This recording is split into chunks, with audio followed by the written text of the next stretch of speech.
Bismillahirrahmanirrahim. Alhamdulillahirabbil alamin. Allahumma shalli wa sallim ala sayidina Muhammadin. Miftahi babi rahmatillah adada ma fi ilmillah. Salatan wa salaman daimaini bidawami mulkillah wa ala alihi wa sahbihi. Assalamualaikum warahmatullahi wabarakatuh. Warawadathu allati huwa fi baitiha an nafsih. Jadi rawadathu itu murawadah adalah upaya untuk menggoda dengan lemah lembut. Jadi bukan dengan paksa, enggak. Bukan terang-terangan. Digoda secara bertahap. Ya, digoda secara bertahap. Bukan kemudian langsung terang-terangan menunjukkan, saya mau sama kamu, enggak gitu, enggak. Pelan-pelan, ambilkan minum, ya. Sudah, Zulaikha mulai nutup pintu-pintu kamarnya, istana. Karena untuk masuk ke kamar Zulaikha itu banyak pintu. Dari mulai ruang depan, ruang tengah, ya ruang sampai pintu utamanya ini. Sampai pintu utamanya. Setelah Nabi Yusuf AS masuk, kemudian pintu ditutup semua, mungkin disuruh ngambilkan minum atau apa, Nabi Yusuf tidak boleh pergi. Sini dulu, jangan tergesa-gesa. Temani saya. Ini Nabi Yusuf yang diajak bicara ya. Coba kalau Anda atau saya, mungkin nggak kuat. Ya, semoga dilindungi Allah terus kita ini ya. Dan tidak sampai digoda. Kalau digoda ya kemungkinan besar nggak kuat. Karena nggak digoda aja sudah tergoda.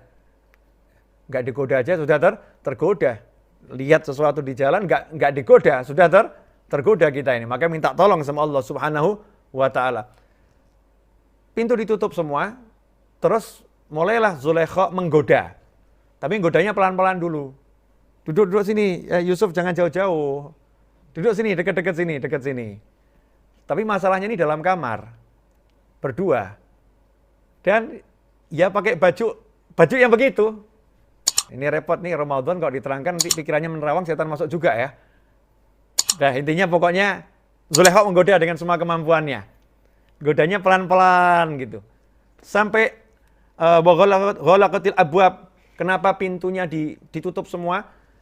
Karena kalau nggak ditutup, takut nanti ada suara-suara teriakan atau apa terdengar dari luar. Bocor nanti rahasianya nih. Rahasianya bocor, tutup. Jangan sampai suaranya tersebar kemana-mana. Jangan sampai tiba-tiba ada pelayan yang lain nongol. Semua udah diperkirakan sama Zulaikha. Udah rapi nih rencana. Rencana rapi, goda Yusuf. Hari ini harus takluk dia. Hari ini dia harus melayani saya. Hari ini dia harus jatuh ke pelukan saya. Itu rencana Zulaikha. Ya, rencana Zulaikha. Kemudian apa yang terjadi?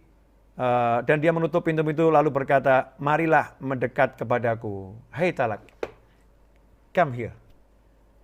Sini. Kayaknya manggil sini. Wahyu. Kalau kata orang Jawa Timur, Wahyu gitu ya. Cantik banget manggil. Sini.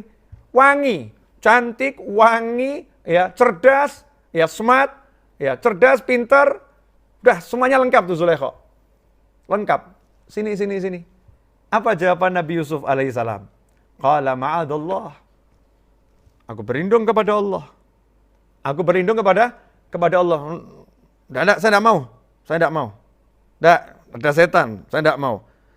Terus punya alasan. Alasannya apa? Innahu rabbi ahsana mathwai. Sesungguhnya dia, Tuanku, telah memberikan aku tempat dan pelayanan yang baik.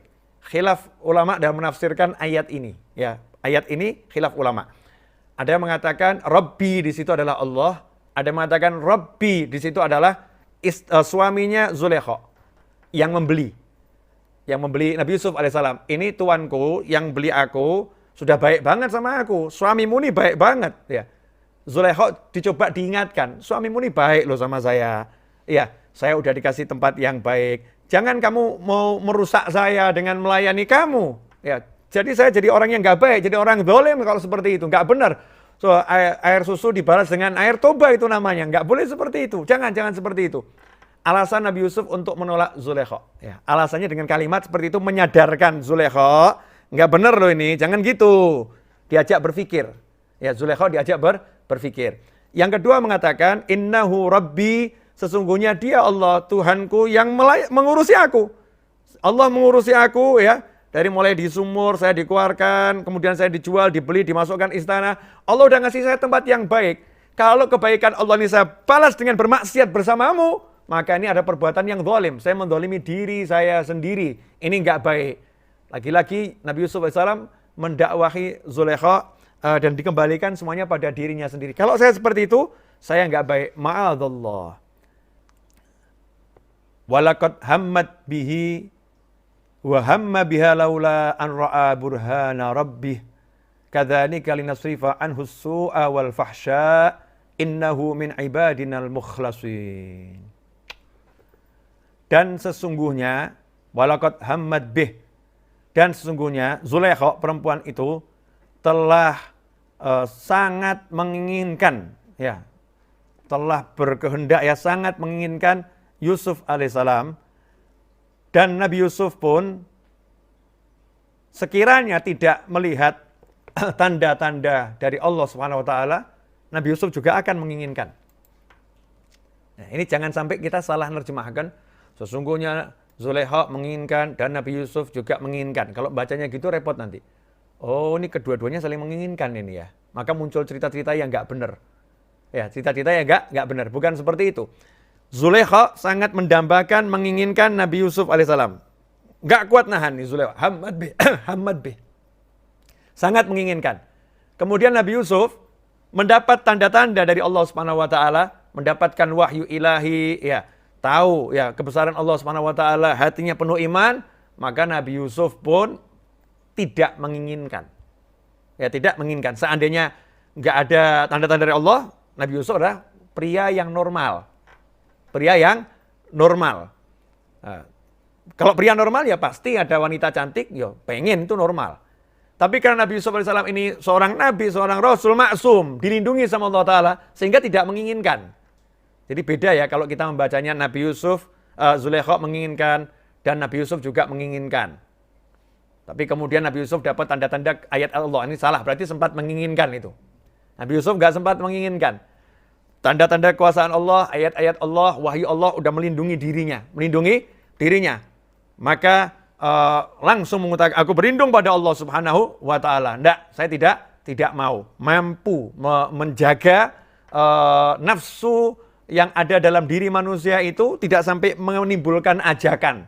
Tidak sampai menimbulkan ajakan apapun. Jangan samakan dengan kita. Nah, dia mau, saya juga mau. Oh, tapi saya punya iman ya saya tahan. Tapi muncul maunya kuat loh.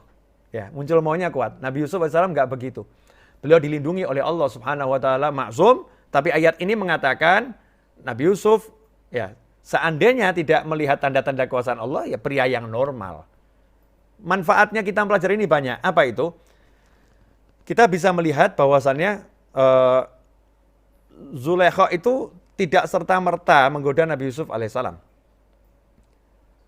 Enggak serta-merta. Artinya menahan cukup lama. Sampai pada satu titik tidak mampu menguasai dirinya, kemudian menggoda Nabi Yusuf alaihissalam. Ya. Tapi Nabi Yusuf diselamatkan oleh Allah Ta'ala, serta-merta langsung selamat. Padahal tiap hari ketemu wanita cantik, tiap hari ketemu. Begitu dikasih kesempatan, saya tidak mau. Enggak mudah loh mas. Enggak gampang ini. Enggak mudah. Tapi buat Nabi Yusuf kok mudah ya?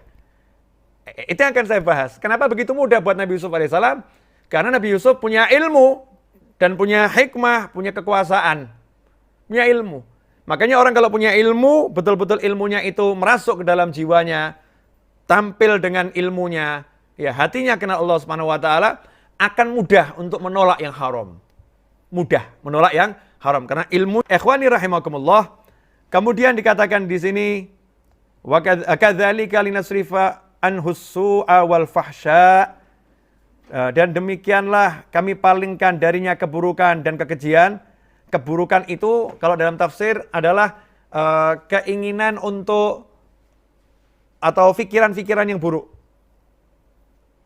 Jadi jelas Allah menegaskan Nabi Yusuf gak punya pikiran buruk terhadap Zulaikha. Pengen buruk itu tidak ada sama sekali. Kenapa? Punya ilmu, ya dilindungi Allah Ta'ala. Makanya Allah katakan, dan demikianlah kami palingkan dari Yusuf alaihissalam as-su. As-su itu pikiran-pikiran buruk, pembuka sebelum terjadinya zina. Ya, pembuka sebelum terjadinya zina. Segala pikiran yang buruk tentang hal-hal tersebut. Dan kami jauhkan Yusuf dari al-fahsya, dari perzinaan. Dengan apa? Dengan dikasih ilmu. Innahu min ibadinal mukhlasin. Nah, ini yang menjadi penutup. Sesungguhnya dia, Yusuf alaihissalam, dari kelompok hamba kami yang mukhlasin. Ada mukhlis, ada mukhlas. Ini kalau diterjemahan kan yang terpilih ya, termasuk hamba kami yang terpilih. Mukhlis itu orang yang ikhlas. Mukhlas itu orang yang dijadikan ikhlas. Jadi ada mukhlis, ada mukhlas. Mukhlis orang yang berusaha memurnikan ibadahnya, nggak ada yang dilihat, hanya Allah Ta'ala. Ikhlas tujuannya hanya Allah Ta'ala, itu mukhlis. Kalau mukhlas, Allah yang membuat dia jadi mukhlis. Nah, yang tidak bisa digoda sama syaitan itu mukhlas. Kalau mukhlis masih bisa. Wal mukhlisuna ala khotorin azim. Orang-orang yang udah berusaha ikhlas ini masih dalam keadaan bahaya yang besar karena setan masih bisa menggodanya. Tapi kalau udah mukhlasin, seperti kata setan sendiri, dan saya tidak bisa menggoda hamba-hambamu yang mukhlasin, yang kamu jadikan ikhlas. Yang kamu jadikan ikhlas. Maka ada hamba-hamba Allah yang dipilih sama Allah untuk menjadi ikhlas. Ada hamba-hamba yang berjuang untuk ikhlas. Lah kita minta sama Allah agar dijadikan min ibadihil mukhlasin. Dari kelompok hamba-hambanya yang diikhlaskan. Dibuat jadi ikhlas. Caranya bagaimana? Ya caranya berjuang ikhlas, berbuat baik.